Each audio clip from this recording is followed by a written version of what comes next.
আসসালামু আলাইকুম। সংবাদে আপনাদের সবাইকে স্বাগত জানাচ্ছি। আমি ফিরোজ তোহা। শুরুতেই আরবে কেবলস সংবাদ শিরোনাম। বাংলাদেশের সর্বশেষ গুরুত্বপূর্ণ আপডেট সংবাদে আপনাকে স্বাগত। শুরুতেই সংবাদ শিরোনাম, পরে বিস্তারিত।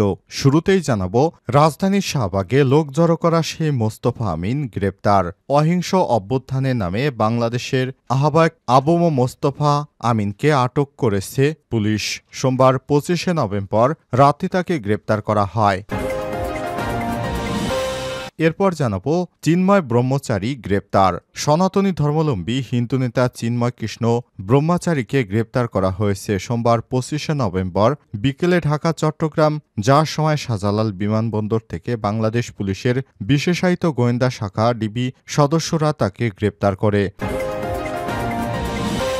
এদিকে প্রথম আলো অফিসে হামলাকারীদের বিরুদ্ধে ব্যবস্থা নেওয়া হবে বললেন উপদেষ্টা নাহিদ। ডাক টেলিযোগাযোগ ও তথ্য প্রযুক্তি উপদেষ্টা মোহাম্মদ নাহিদ ইসলাম বলেছেন, প্রথম আলোর অফিসে যারা ভাঙচুর করেছে তাদের বিরুদ্ধে ব্যবস্থা নেওয়া হবে। তিনি আজ এসব কথা জানান। এবারে জানাবো, ৮,০০০ শিক্ষার্থীদের বিরুদ্ধে পুলিশের মামলা।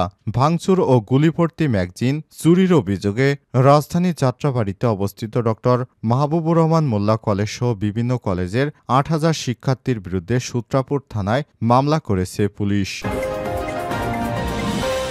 এদিকে সোহরাওয়ার্দী এবং মোল্লা কলেজের কোনো শিক্ষার্থী নিহত হয়নি বলছে পুলিশ।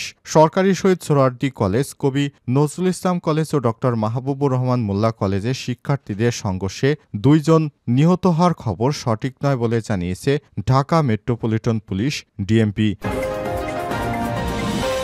এবং সর্বশেষ জানাবো, বৈষম্যবিরোধী ছাত্র আন্দোলনের জরুরি সভার আহ্বান।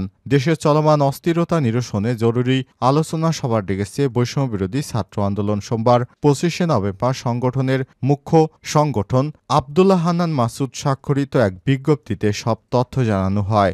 বিজ্ঞপ্তিতে বলা হয়েছে, দেশব্যাপী চলমান আন্তঃপ্রতিষ্ঠানিক দ্বন্দ্ব এবং সংঘাত নিয়ে বৈষম্যবিরোধী ছাত্র আন্দোলন উদ্বিগ্ন। আমরা মনে করি চলমান অন্তর্দ্বন্দ্ব 24-এর গণ অভ্যুত্থানের বিরুদ্ধে গভীর ষড়যন্ত্রের অংশ। প্রিয় দর্শক, এতক্ষণ শুনছিলেন সংবাদ শিরোনাম, এবারে বিস্তারিত। তবে তার আগে বন্ধুরা, অনুরোধ থাকবে এই সংবাদটিতে একটি লাইক দিন। এই চ্যানেলে আপনি নতুন হয়ে থাকলে আমাদের সংবাদটি দেখতে দেখতে চ্যানেলটি সাবস্ক্রাইব করে রাখুন। কমেন্ট করে বন্ধুরা আপনার মূল্যবান মতামত জানিয়ে দিন আপনি বিশ্বের কোন দেশ থেকে বা বাংলাদেশের কোন স্থান থেকে আমাদের সংবাদটি দেখছেন এবং শুনছেন। এবারে বিস্তারিত। শাহবাগে লোক জড়ো করা সেই মোস্তফা আমিন গ্রেপ্তার। অহিংস গণ অভ্যুত্থানের আহ্বানে বাংলাদেশে গণ অভ্যুত্থান ঘটানোর চেষ্টার নায়ক আবু মোস্তফা আমিনকে গ্রেপ্তার করেছে পুলিশ। সোমবার 25শে নভেম্বর সন্ধ্যায় তাকে গ্রেপ্তার করা হয়। সারা দেশ থেকে বিভিন্ন শ্রেণীর নাগরিকদের তিনি বিভিন্ন পরামর্শ দিয়ে আজ 25শে নভেম্বর ঢাকায় উপস্থিত হতে বলেছিলেন। এ কারণে নারায়ণগঞ্জ, টাঙ্গাইল সহ মানিকগঞ্জ সহ বিভিন্ন এলাকা থেকে সাধারণ গ্রামের মানুষজন ঢাকায় আসতে শুরু করে। তাদেরকে মোস্তফা আমিন এবং তার সহযোগীরা বলেছেন, অবৈধ অর্থ উদ্ধার ও গণমুখী বিনিয়োগ জাতীয় সংস্থা শিরোনামে দুর্নীতি বিরোধী বিশেষ আইন প্রণয়নের দাবিতে 25শে নভেম্বর 2024 সোমবার সকাল 10টায় ঢাকার শাহবাগ মোড়ে অবস্থান কর্মসূচি পালন করা হবে।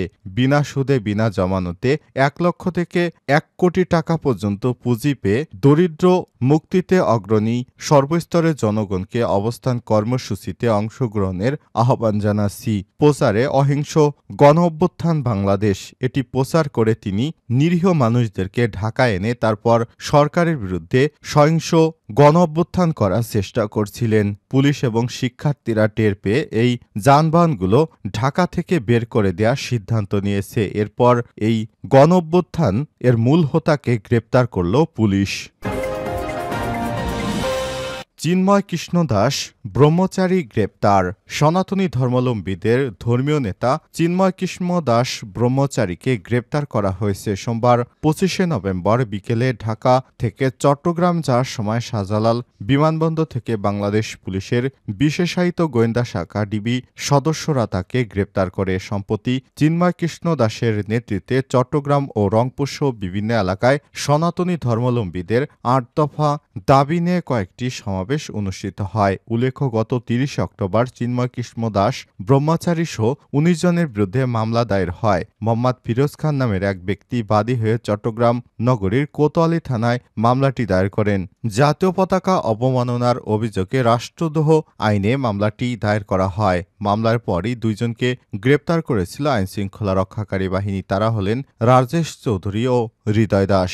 মামলার আসামিরা হলেন ইসকনের চট্টগ্রাম বিভাগের সাংগঠনিক সম্পাদক ও পুণ্ডরিক ধাম মন্দিরের অধ্যক্ষ চন্দন কুমার ধর প্রকাশ, চিন্ময় কৃষ্ণ দাস ব্রহ্মচারী ৩৮, চট্টগ্রামের হিন্দু গণজাগরণ মঞ্চের অজয় দত্ত ৩৪, নগরীর প্রবর্তক ইসকন মন্দিরের অধ্যক্ষ লীলারাজ দাস ব্রহ্মচারী ৪৮, গোপাল দাস টিপু ৩৮, ডাক্তার কথক দাস ৪০, প্রকৌশলী অমিত ধর ৩৮, রনি দাস ৩৮, রাজীব দাস ৩২, কৃষ্ণকুমার দত্ত ৫২, জিকু চৌধুরী ৪০, নিউটন দে ববি ৩৮, তুষার চক্রবর্তী রাজীব ২৮, মিঠুন দে ৩৫, রূপন ধর ৩৫, রিমন দত্ত ২৮, সুকান্ত দাস ২৮, বিশ্বজিৎ গুপ্ত ৪২, রাজেশ চৌধুরী ২৮ এবং হৃদয় দাস ২৫। একই মামলায় অজ্ঞাতনামা আরও ১৫ থেকে ২০ জনকে আসামি করা হয়েছে। চিন্ময় কৃষ্ণ দাস বাংলাদেশের সনাতন গণজাগরণ মঞ্চের মুখপাত্র হিসেবে দায়িত্ব পালন করছেন। সনাতন ধর্মাবলম্বীদের কাছে তিনি চিন্ময় প্রভু নামে পরিচিত। এছাড়াও তিনি পুণ্ডরিক ধামের অধ্যক্ষ। প্রথম আলো অফিসে হামলাকারীদের বিরুদ্ধে ব্যবস্থা নেব বললেন উপদেষ্টা নাহিদ। ডাক টেলিযোগাযোগ ও তথ্য প্রযুক্তি উপদেষ্টা মোহাম্মদ নাহিদ ইসলাম বলেছেন, প্রথম আলোর অফিসে যারা ভাঙচুর করেছে তাদের বিরুদ্ধে ব্যবস্থা নেওয়া হবে। সোমবার ২৫শে নভেম্বর তিনি সব কথা বলেন। জানা গেছে, রাজশাহীতে দৈনিক প্রথম আলোর কার্যালয়ের সামনে থেকে সাইনবোর্ড খুলে নিয়েছে আন্দোলনকারীরা। সোমবার দুপুরে রাজশাহী নগরীর বোয়ালিয়া থানা মোড়ে অবস্থিত প্রথম আলোর আঞ্চলিক অফিসের সামনে থেকে সাইনবোর্ড খুলে নেওয়া হয়। এই ঘটনায় তীব্র নিন্দা জানিয়ে সামাজিক যোগাযোগ মাধ্যম ফেসবুক একটি পোস্ট দিয়েছেন প্রধান উপদেষ্টার প্রেস সচিব শফিকুল আলম। ফেসবুকে দেওয়া পোস্টে তিনি লিখেছেন, রাজশাহীতে প্রথম আলোর কার্যালয়ে হামলার তীব্র নিন্দা জানাই আমি। প্রথম আলো, ডেইলি স্টার বা অন্য কোনো গণমাধ্যমের সাংবাদিকতার বিরুদ্ধে অভিযোগ থাকলে আইনি প্রক্রিয়ার জন্য আদালতে যেতে পারেন, শান্তিপূর্ণ প্রতিবাদও করতে পারেন।